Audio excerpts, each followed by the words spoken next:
ಧರ್ಮ ಸಂಸ್ಥಾಪನಾರ್ಥಾಯ ಸಂಭವಾಮಿ ಯುಗೆ ಯುಗೆ.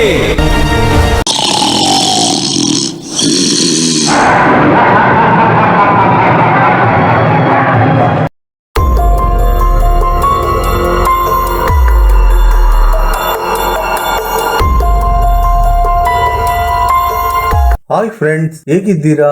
ಇವತ್ತಿನ ಅದ್ಭುತ ವಿಡಿಯೋಗೆ ನಿಮ್ಮೆಲ್ಲರಿಗೂ ಆತ್ಮೀಯ ಸ್ವಾಗತ. ಕುಂಭಕರ್ಣ ಈ ಹೆಸರನ್ನು ಕೇಳದವರಿಲ್ಲ. ನಾವೇನಾದ್ರೂ ಮನೆಯಲ್ಲಿ ಎಚ್ಚರವಿಲ್ಲದೆ ಮಲಗಿದ್ರೆ ಸಾಕು, ಏನು ಕುಂಭಕರ್ಣನಂತೆ ನಿದ್ದೆ ಮಾಡ್ತೀಯಾ ಅಂತಾರೆ. ಅಷ್ಟೇ ಅಲ್ಲ, ನಾವೇನಾದ್ರೂ ಜಾಸ್ತಿ ತಿಂದ್ರೆ ಸಾಕು, ಕುಂಭಕರ್ಣನ ತಮ್ಮನ ನೀನು ಅಂತ ತಮಾಷೆ ಮಾಡ್ತಾರೆ. ಅಂದ್ರೆ ತುಂಬಾ ನಿದ್ದೆ ಮಾಡಿದ್ರೆ ಅಥವಾ ಸ್ವಲ್ಪ ಜಾಸ್ತಿ ತಿಂದ್ರೆ ಎಲ್ಲ ಕುಂಭಕರ್ಣನಿಗೆ ಹೋಲಿಸ್ತಾರೆ. ಅಸಲಿಗೆ ಯಾರು ಈ ಕುಂಭಕರ್ಣ? ಒಳ್ಳೆಯವನ ಅಥವಾ ಕೆಟ್ಟವನ? ಅವನ ಚರಿತ್ರೆ ಏನು? ಅವನು ಏಕೆ ತುಂಬಾ ದಿನಗಳ ಕಾಲ ನಿದ್ದೆ ಮಾಡ್ತಿದ್ದ?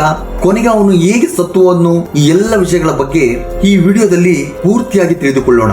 ಈ ವಿಡಿಯೋ ತುಂಬಾ ಇಂಟ್ರೆಸ್ಟಿಂಗ್ ಆಗಿದೆ, ಎಲ್ಲಿಯೂ ಕೂಡ ಸ್ಕಿಪ್ ಮಾಡದೆ ಪೂರ್ತಿಯಾಗಿ ನೋಡಿ. ಅದಕ್ಕಿಂತ ಮೊದಲು ಇದೇ ಮೊದಲ ಬಾರಿಗೆ ನಮ್ಮ ಚಾನಲ್ ನೋಡ್ತಿದ್ರೆ ಸಬ್ಸ್ಕ್ರೈಬ್ ಆಗೋ ಮೂಲಕ ಇನ್ನೂ ಹೆಚ್ಚಿನ ವಿಡಿಯೋ ಮಾಡಲು ಪ್ರೋತ್ಸಾಹಿಸಿ. ಕುಂಭಕರ್ಣನು 6 ತಿಂಗಳು ನಿದ್ದೆ ಮಾಡಿದ್ರೆ 1 ದಿನ ಕುಳಿತುಕೊಂಡು 1000 ದಿನ ತಿನ್ನುವಷ್ಟು ಊಟವನ್ನ ಒಬ್ಬನೇ ತಿನ್ನುತ್ತಿದ್ದನಂತೆ. ನಮ್ಮ ರಾಮಾಯಣದ ಮಹಾಕಾವ್ಯದಲ್ಲಿ ಕಥೆಗಳನ್ನ ಕೇಳಿದ್ದೇವೆ, ಆದ್ರೆ ಇದರ ಹಿಂದೆ ಇರುವ ಕಾರಣಗಳ ಬಗ್ಗೆ ಯಾರಿಗೂ ಕೂಡ ಅಷ್ಟಾಗಿ ಗೊತ್ತಿಲ್ಲ. ನಿಜವಾಗಿಯೂ ಈ ಕುಂಭಕರ್ಣ ಯಾರು, ಅವನ ಚರಿತ್ರೆ ಏನು, ಯಾಕೆ ಅವನು ಈ ರೀತಿ ಇದ್ನು ಅನ್ನೋದನ್ನ ತಿಳಿದುಕೊಳ್ಳೋಣ ಬನ್ನಿ ಸ್ನೇಹಿತರೆ. ಕುಂಭಕರ್ಣನು ರಾವಣನ ತಮ್ಮನು. ಈತ ಒಬ್ಬ ರಾಕ್ಷಸನು, ಅಷ್ಟೇ ಬಲವಂತನೂ ಕೂಡ. ವಿಶ್ರವನು ಕೈಕ ದಂಪತಿಗೆ ಅಸುರ ನಂದಿ ಸಮಯದಲ್ಲಿ ಇವನು ಜನಿಸಿದ್ದಾನಂತೆ. ಕುಂಭಕರ್ಣನು ಬಲಿ ಚಕ್ರವರ್ತಿಯ ಮಗಳಾದ ವಜ್ರಜ್ವಾಲೆಯನ್ನ ಮದುವೆ ಆಗ್ತಾನೆ. ಇನ್ನು ಈತನಿಗೆ 2 ಮಕ್ಕಳು. ಮೊದಲನೇ ಅವನು ಕುಂಭ, ಎರಡನೇ ಅವನು ನಿಕುಂಭ. ಇನ್ನು ಕುಂಭಕರ್ಣನ ಬಗ್ಗೆ ಹೇಳ್ಬೇಕಂದ್ರೆ ಅವನು 60 ಅಡಿ ಉದ್ದವಿದ್ದನಂತೆ. ಅವನ ದೇಹ 600 ಪ್ರಾಣಿಗಳಿಗೆ ಸಮನಾದಂತೆ ಅಷ್ಟು ದೈತ್ಯಾಕಾರವಾಗಿ ಕಾಣುತ್ತಿದ್ದನಂತೆ. ಹಾಗೆಯೇ ಅವನ ಕೈಯಲ್ಲಿದ್ದ ತ್ರಿಶೂಲದ ಶಕ್ತಿ 150 ತ್ರಿಶೂಲಗಳಿಗೆ ಸಮನಾಗಿತ್ತಂತೆ. ಇನ್ನು ಕುಂಭಕರ್ಣನ ಬಗ್ಗೆ ಹಾಗೂ ಆತನ ನಿದ್ದೆಯ ಬಗ್ಗೆ ರಾಮಾಯಣದ ಮಹಾಕಾವ್ಯದಲ್ಲಿ ಅನೇಕ ಕಥೆಗಳನ್ನ ಬರೆದಿದ್ದಾರೆ. ಆದ್ರೆ ಅದರಲ್ಲಿರುವ 2 ಕಥೆಗಳು ಮಾತ್ರ ನಮ್ಮನ್ನು ಆಶ್ಚರ್ಯ ಆಗುವಂತೆ ಮಾಡುತ್ತವೆ. ಅವುಗಳನ್ನು ನಿಮಗೆ ತಿಳಿಯಪಡಿಸುತ್ತೇನೆ ಸ್ನೇಹಿತರೆ. ಕುಂಭಕರ್ಣನ ನಿದ್ದೆ ವಿಷಯಕ್ಕೆ ಬಂದ್ರೆ, ರಾವಣಾಸುರನು ಅನೇಕ ವ್ರತಗಳನ್ನ ಮಾಡಿ ಪರಮೇಶ್ವರನನ್ನ ಮೆಚ್ಚಿಸಿ ಅವನಿಂದ ವರಗಳನ್ನ ಪಡೆದುಕೊಳ್ಳುತ್ತಾನೆ. ಇದರಿಂದ ಕುಂಭಕರ್ಣನು ತನ್ನ ಅಣ್ಣನ ಹಾಗೆ ನಾನು ಕೂಡ ವರಗಳನ್ನ ಪಡೆಯಬೇಕೆಂದು ಬ್ರಹ್ಮದೇವನನ್ನ ಮೆಚ್ಚಿಸಬೇಕೆಂದು ಘೋರ ತಪಸ್ಸನ್ನ ಮಾಡ್ತಾನೆ. ಕುಂಭಕರ್ಣನು ಸಾಧಾರಣವಾಗಿದ್ದಾಗಲೇ ಅವನನ್ನ ಯಾರು ಕೂಡ ಸೋಲಿಸಲು ಆಗ್ತಿರ್ಲಿಲ್ಲ. ಅಂತದ್ರಲ್ಲಿ ಇನ್ನು ಬ್ರಹ್ಮದೇವನಿಂದ ವರವನ್ನು ಪಡೆದ್ರೆ ಇನ್ನು ಅವನಿಂದ ಎಂತ ಘೋರ ಅಪಾಯಗಳು ಬರ್ತವೆ ಅಂತ ದೇವತೆಗಳು ಭಯ ಬೀಳ್ತಾರೆ. ಆಗ ದೇವತೆಗಳು ಕುಂಭಕರ್ಣನಿಗೆ ವರವನ್ನ ಕೊಡಬಾರ್ದೆಂದು ದೇವತೆಗಳು ಬ್ರಹ್ಮದೇವನನ್ನ ಬೇಡಿಕೊಳ್ತಾರೆ. ಆದ್ರೆ ಬ್ರಹ್ಮದೇವನು ನನ್ನ ಭಕ್ತರು ಏನೇ ಕೇಳಿದ್ರು ಅದನ್ನ ವರವಾಗಿ ಕೊಟ್ಟೇ ಕೊಡ್ತೀನಿ, ಅವನು ಕೇಳುವ ವರದ ನಿಯಂತ್ರಣೆಯನ್ನ ದೇವತೆಗಳು ನೀವು ಮಾಡಬೇಕು ಎಂದು ಹೇಳ್ತಾರೆ. ಆಗ ಆ ಸಮಯದಲ್ಲಿ ಸರಸ್ವತಿ ದೇವಿ ಒಂದು ಉಪಾಯವನ್ನ ಮಾಡ್ತಾರೆ. ಬ್ರಹ್ಮದೇವನು ಕುಂಭಕರ್ಣನ ಬಳಿ ಪ್ರತ್ಯಕ್ಷವಾದಾಗ ಕುಂಭಕರ್ಣನ ವರವನ್ನು ಕೇಳುವ ಸಮಯದಲ್ಲಿ ಅವನ ನಾಲಿಗೆಯಿಂದಲೇ 6 ತಿಂಗಳು ನಿದ್ದೆ, 1 ದಿನ ಪೂರ್ತಿ ಊಟ ಬೇಕೆಂದು ಕೇಳುವ ಹಾಗೆ ಕಂಟ್ರೋಲ್ ಮಾಡ್ತಾಳೆ. ಆದ್ದರಿಂದ ಈ ವರದ ಕಾರಣ ಕುಂಭಕರ್ಣನು ಅಂದಿನಿಂದ ಬದಲಾದನೆಂದು ಹೇಳ್ತಾರೆ. ಇನ್ನು 2ನೇ ಕಥೆಯ ಮಹಾರಾವಣದ ಪ್ರಕಾರ ಸೀತಾದೇವಿಯನ್ನು ರಾವಣನು ಎತ್ತಿಕೊಂಡು ಹೋದಾಗ ರಾಮನು ಸೀತೆಯನ್ನ ಕರೆದುಕೊಂಡು ಬರುವುದಕ್ಕೆ ಲಂಕೆಗೆ ಹೋಗ್ತಾನೆ. ಆಗ ಲಂಕೆಗೆ ಬಂದ ನಂತರ ರಾವಣನ ಮತ್ತೊಬ್ಬ ಸೋದರನಾದ ವಿಭೀಷಣನು ಅವನ ಎದುರುಗಡೆ ಬಂದು ರಾವಣನ ಬಗ್ಗೆ ಹಾಗೂ ಅವನ ಬಲದ ಬಗ್ಗೆ ರಾಮನಿಗೆ ತಿಳಿಸ್ತಾನೆ.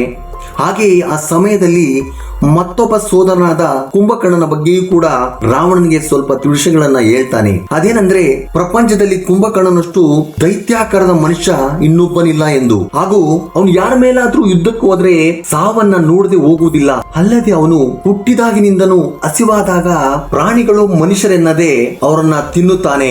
ಆತನಿಗೆ ಸಿಕ್ಕಿದ ಮನುಷ್ಯರು ಬಿಟ್ಟು ಬಿಡು ಎಂದು ಬೇಡಿಕೊಳ್ತಾರೆ ಎಂದು ಹೇಳುತ್ತಾನೆ. ಹಾಗೆಯೇ ಒಂದ್ಸಾರಿ ಇಂದ್ರನು ಕುಂಭಕರ್ಣನ ಮೇಲೆ ಯುದ್ಧಕ್ಕೆ ಬಂದಾಗ ಇಂದ್ರನು ತನ್ನ ವಜ್ರಾಯುಧದಿಂದ ಕುಂಭಕರ್ಣನನ್ನು ಹೊಡೆಯುತ್ತಾರಂತೆ.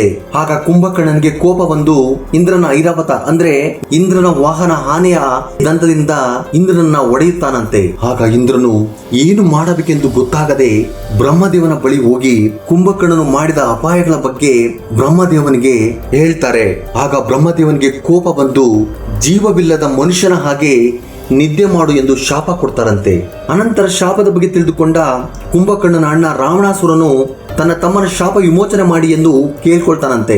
ಆಗ ಬ್ರಹ್ಮದೇವನು, ನಿನ್ನ ಸೋದರನು ಇನ್ನು ಮುಂದೆ 6 ತಿಂಗಳು ನಿದ್ದೆ ಹೋಗ್ತಾನೆ, 1 ದಿನ ಎದ್ದಿರ್ತಾನೆ, ಮತ್ತೆ 6 ತಿಂಗಳು ನಿದ್ದೆ ಹೋಗ್ತಾನೆ ಎಂದು ಶಾಪದಿಂದ ಮುಕ್ತಿ ಮಾಡ್ತಾರಂತೆ. ಅಲ್ಲದೆ ಆತನು ನಿದ್ದೆ ಮಾಡಿದ ಸಮಯದಲ್ಲಿ ಯಾರಾದ್ರೂ ಅವನಿಗೆ ತೊಂದರೆ ಮಾಡಿದ್ರೆ ಅವನಿಗೆ ಎಚ್ಚರವಾದ ದಿನ ಅವರನ್ನ ಕೊಂದು ಹಾಕ್ತಾನೆ. ಯಾಕೆಂದ್ರೆ ಅವನಿಗೆ ಅಂದು ಅಷ್ಟೊಂದು ಶಕ್ತಿ ಇರುತ್ತಂತೆ. ಇವೆಲ್ಲ ವಿಷಯಗಳನ್ನ ಕುಂಭಕರ್ಣನ ಬಗ್ಗೆ ರಾಮನಿಗೆ ಹೇಳ್ತಾನೆ ವಿಭೀಷಣನು. ರಾಮನಿಗೆ ಹೇಳಿದ ನಂತರ ವಿಭೀಷಣನು ರಾವಣನ ಯುದ್ಧ ಶುರುವಾಗುತ್ತಂತೆ. ಯುದ್ಧ ಶುರುವಾದ ಸ್ವಲ್ಪ ದಿನಗಳಾದ ನಂತರ ರಾವಣನ ಯುದ್ಧ ನಡೆಯುವ ಸ್ಥಳಕ್ಕೆ ಬಂದಿದ್ರಿಂದ ಆ ದಿನ ರಾಮನ ಕೈಯಿಂದ ರಾವಣನ ಸಾವು ಆಗೋದನ್ನ ತಪ್ಪಿಸೋದಿಕ್ಕಾಗೋದಿಲ್ಲ. ರಾವಣನ ಸಾವಿಗಿಂತ ಸ್ವಲ್ಪ ಮುಂಚೆ ನನ್ನನ್ನು ರಕ್ಷಿಸಲು ಕುಂಭಕರ್ಣನನ್ನ ನಿದ್ದೆಯಿಂದ ಏಳಿಸುವಂತ ತನ್ನ ಇನ್ನೊಬ್ಬ ಸೋದರ ವಿಭೀಷಣನಿಗೆ ಹೇಳಿ ಕಳಿಸುತ್ತಾನೆ. ಆ ಸಮಯದಲ್ಲಿ ಸೈನಿಕರು ಕುಂಭಕರ್ಣನ ನಿದ್ದೆಯಿಂದ ಏಳಿಸುವುದಕ್ಕೆ ಸೈನಿಕರು 1 ವಾರ ಪೂರ್ತಿ ಪ್ರಯತ್ನ ಪಡ್ತಾರೆ.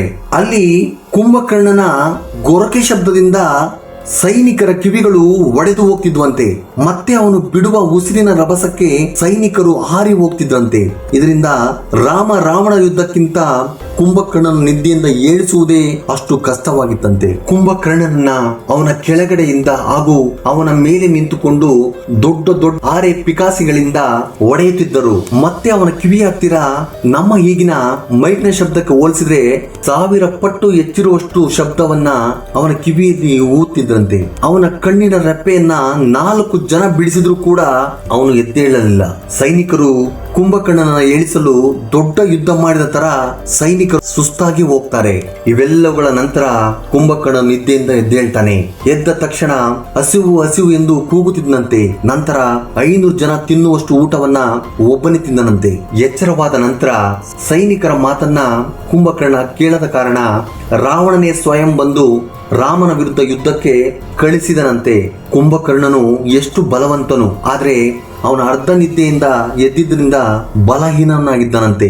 ಆದ್ರೂ ಕೂಡ ರಾಮನ ಸೈನ್ಯವಾದ ವಾನರ ಸೈನ್ಯ ಅವನ ಆರ್ಭಟಕ್ಕೆ ಅವನನ್ನ ನಿಯಂತ್ರಿಸಲಾಗ್ತಿರ್ಲಿಲ್ಲ. ಇದರಿಂದ ಏನು ಕೂಡ ಪ್ರಯೋಜನ ಆಗಲ್ಲ ಅಂದ್ಕೊಂಡು ರಾಮನು ತನ್ನ ವಾಯು ಅಸ್ತ್ರದಿಂದ ಒಂದು ಕೈಯನ್ನ, ಐಂದ್ರಾಸ್ತ್ರದಿಂದ ಇನ್ನೊಂದು ಕೈಯನ್ನ ಕತ್ತರಿಸುತ್ತಾನೆ. ಮತ್ತೆ ಬಾಣಗಳಿಂದ 2 ಕಾಲುಗಳನ್ನ ಕತ್ತರಿಸುತ್ತಾನೆ. ಕುಂಭಕರ್ಣನು ಕೈ ಕಾಲುಗಳು ಕಟ್ಟಾದ್ರೂ ಕೂಡ ದಾಳಿ ಮಾಡುತ್ತಾ ಮುಂದಕ್ಕೆ ಬರ್ತಾನೆ. ಆಗ ರಾಮನು ಐಂದ್ರಾಸ್ತ್ರದಿಂದ ಕುಂಭಕರ್ಣನನ್ನ ಕೊಂದು ಹಾಕ್ತಾನೆ. ಕುಂಭಕರ್ಣನು ಸತ್ತು ಹೋಗಿ ಅವನ ದೈತ್ಯಾಕಾರದ ಶರೀರ ಭೂಮಿಗೆ ಬಿದ್ದಿದ್ದಕ್ಕೆ ಆ ಶರೀರದ ಕೆಳಗೆ ಅನೇಕ ರಾಕ್ಷಸರು ಮತ್ತು ವಾನರು ಸತ್ತು ಹೋಗ್ತಾರಂತೆ. ಒಟ್ಟಾರೆಯಾಗಿ ಕುಂಭಕರ್ಣನು ರಾವಣರ ಯುದ್ಧದಲ್ಲಿ ಅವರನ್ನ ಸೋಲಿಸಲಾಗದೆ ಸತ್ತು ಹೋಗ್ತಾನೆ. ಹೀಗೆ ಕುಂಭಕರ್ಣನ ಬಗ್ಗೆ ಅನೇಕ ಕಥೆಗಳಿವೆ. ರಾಮಾಯಣದಲ್ಲಿ ಕುಂಭಕರ್ಣನ ಪಾತ್ರದ ಬಗ್ಗೆ ನಮಗೆಲ್ಲರಿಗೂ ಯಾವಾಗಲೂ ಗುರುತು ಇರುತ್ತೆ. ಇದಕ್ಕೆ ಕಾರಣ ಆತನ ಅತಿಯಾದ ನಿದ್ದೆ. ಇನ್ನು ಕುಂಭಕರ್ಣನು ಒಳ್ಳೆಯವನೋ ಅಥವಾ ಕೆಟ್ಟವನೋ ಅನ್ನೋ ವಿಷಯಕ್ಕೆ ಬಂದ್ರೆ ಅವನು ರಾಕ್ಷಸನು.